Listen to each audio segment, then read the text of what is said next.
पाकिस्तान को डरा के नहीं रखा, आपने सबको डरा के रखा है। आपने रॉबर्ट वाड्रा को भी डरा के रखा है, चिदंबरम को भी डरा के रखा है, आपने सोनिया गांधी को भी डरा के रखा है। आपको शायद याद होगा,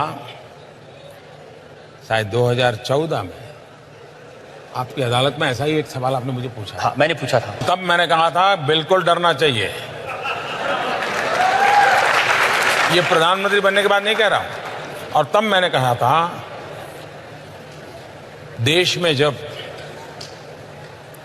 पापियों का डर खत्म हो जाता है, भ्रष्टाचारियों का डर खत्म हो जाता है, गलत करने वालों का डर खत्म हो जाता है, तो वो देश खत्म हो जाता है। देश के लिए आवश्यक होता है, जो आतंकवादी है, विघटनकारी है, उनको मेरी सेना का डर होना चाहिए, मेरे सुरक्षा बलों का डर होना चाहिए। जो भ्रष्ट आचरण करते हैं, बेईमानी करते हैं, उनको कानून का डर होना चाहिए। जो नीति विरुद्ध काम करते हैं, उनको नेक और नियत का डर होना चाहिए। और इसलिए ये डर अच्छा है, और ये डर अच्छे के लिए है, और ये डर अच्छों के लिए है। लेकिन ये जो आप कहते हैं कि ये विरोधी दल इकट्ठे हो गए, महामिलावट है, तो ये महामिलावट आपके डर से तो हुई? आपके डर से अखिलेश यादव और मायावती साथ आ गए? आप देखिए, ये सारे लोगों का जरा बराबर एक बार आप एक्सरे निकाल दीजिए। ये वंशवादी लोग हैं, ये सब ऐसे हैं, कोई बेल पर है,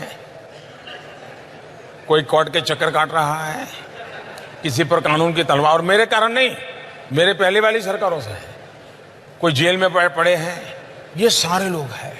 अब उनको ये लगता है कि भाई बचने का रास्ता मिल नहीं रहा है, एक ऐसा आदमी इसको खरीदा नहीं जा सकता, इस आदमी को दबाया नहीं जा सकता, और ये तो सीधी लाइन में चलता है, अगर कानून में आप सही होगा तो आपको कोई नुकसान नहीं कर सकता, और आप गलत है तो कोई बचा नहीं सकता। ये उसूल पर चलने वाला इंसान है। जब तक इसको हटाएंगे नहीं, हमारा ये सारी मुसीबतों से मुक्ति नहीं होगी। वो देश के लिए उनको कोई परवाह नहीं है, उनकी अपनी मुसीबतों से बचने के लिए ये। अब महामिलावटियों का, अब उनको पता है डूब रहे हैं। उत्तर प्रदेश में एक योगी जी ने सब साफ कर दिया उनका, तो उनको लगा यार ये तो मोदी आ रहा है, वो तो योगी था, ये तो मोदी है, हाथ पकड़ो यार वरना मर जाएंगे। तो ये बचने के लिए, जैसे तिनका, ये हाथ पकड़ने के लिए बचने के लिए हाथ पकड़ने की कोशिश करते हैं। लेकिन उनका कैरेक्टर क्या है, थोड़ा सा भी उनको आभास हो जाए हाँ अब बच गए, तो तुरंत टांग पकड़ करके खींचते हैं, हाथ छोड़ देते हैं, टांग पकड़ते हैं। अब कांग्रेस के नेता तो ये कह रहे हैं कि प्रियंका गांधी की एडवांस एंट्री हो गई आपके डर की वजह से, मोदी वापस आ जाएगा। डर अच्छा है, लेकिन एक आदमी ऐसा है जो कहते हैं कि मैं मोदी से नहीं डरता। वो एक डायलॉग है ना, राहुल, नाम तो सुना होगा आपने। वो कहते हैं कि मोदी जी मेरे सामने ठहर नहीं सकते।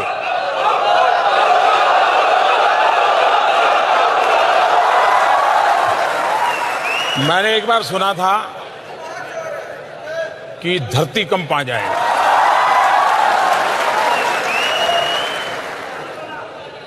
तो मैं उस दिन पूरा दिन पार्लियामेंट में बैठा। मैंने कहा हो सकता है घंटे के बाद आए, 2 घंटे के बाद आए, बड़ा इंतजार किया जी, नहीं आए। अब उनके भाषण हम रोज सुनते हैं, रोज भाषण में ये कहते हैं, देखा मोदी डर गए, देखा मोदी जी का चेहरा छोटा हो गया, देखा मोदी जी मुस्कुरा नहीं रहे। अगर कोई मेरे लिए इतना समय निकालता है तो अच्छी बात है।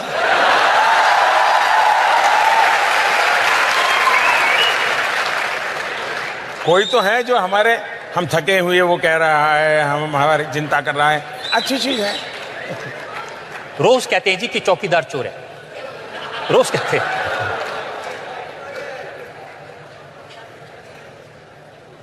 आप बताइए।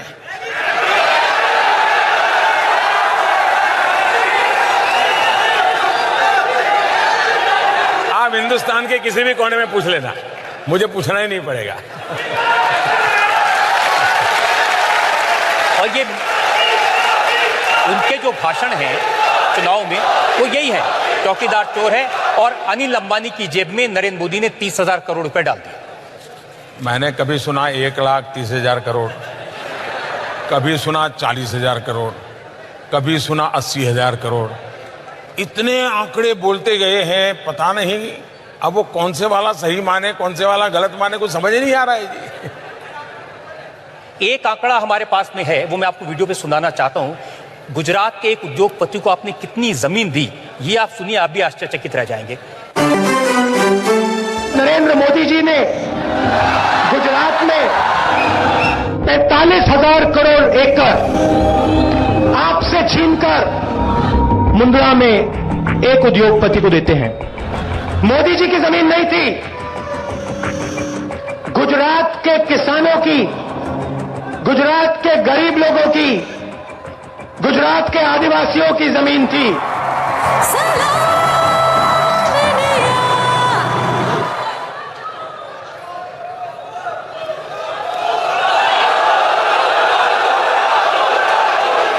इन दिनों मैंने सुना है कोई एवेंजर फिल्म चल रही है।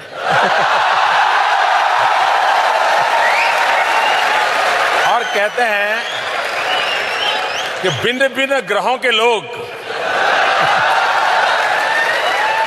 उसमें शामिल होते हैं। हो सकता है कि जो एवेंजर फिल्म वाला स्क्रिप्ट राइटर होगा ना, उसने जब दुनिया के ब्रह्मांड के सभी लोग की साइज क्या है वो अपने स्क्रिप्ट के लिए शायद लिखा होगा आंकड़ा, वो शायद इनकी टोली में आ गया होगा। उनका एक नया 72,000 रुपए सालाना देंगे गरीबों को।